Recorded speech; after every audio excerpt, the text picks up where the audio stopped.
বাংলাদেশের মানুষের যে প্রত্যাশা ছিল যে দ্রুততম সময়ে বিশেষ করে রোজার আগে রমজানের মাস, এটা আমাদের একটা সংযমের মাস এবং ধর্মীয় অনুভূতির মাস। তার আগে যে জনগণের নির্বাচনের যে প্রত্যাশা ছিল সেটা পূরণ হয়েছে আমি মনে করি।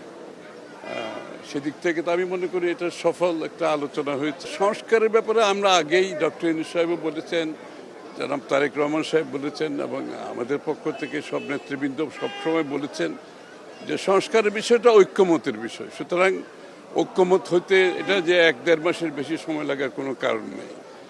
আর বিচার তো চলমান প্রক্রিয়া আছে, এটা তো বিচার বিভাগ বিচার করবে, বিচার আওতায় আনার বিষয় আছে।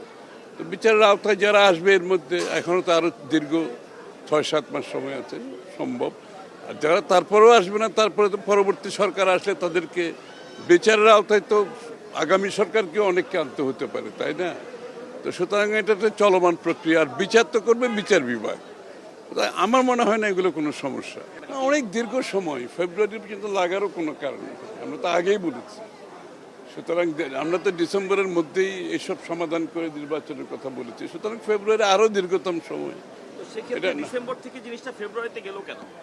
আপনারা তো ডিসেম্বরই বলছিলেন বারবার, তাহলে সমস্যা নাই। এটা কথা হচ্ছে আমরা তো দ্রুততম সময়ে নির্বাচন সবসময় চাই, যেমন ডিসেম্বরের মধ্যে সম্ভব, সেটা ফেব্রুয়ারিতে গেলেও তেমন কোনো বড় সমস্যা তো না।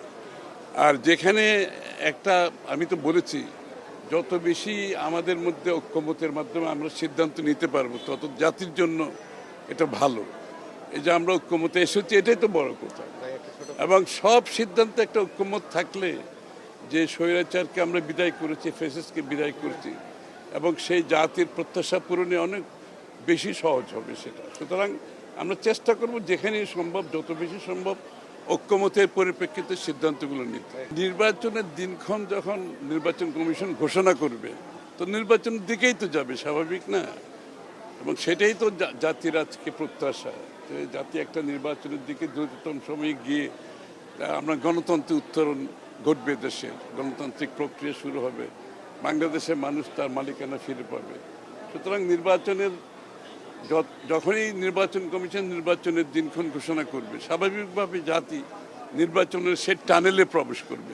যখনই নির্বাচনের প্রক্রিয়া শুরু হবে, তখনই সরকারের নিরপেক্ষতা, সরকারের যে সকলের প্রতি নিরপেক্ষ একটি কি বলে, কেয়ারটেকার গভর্নমেন্টের কনসেপ্টটা হলো একটা নিরপেক্ষ সরকার।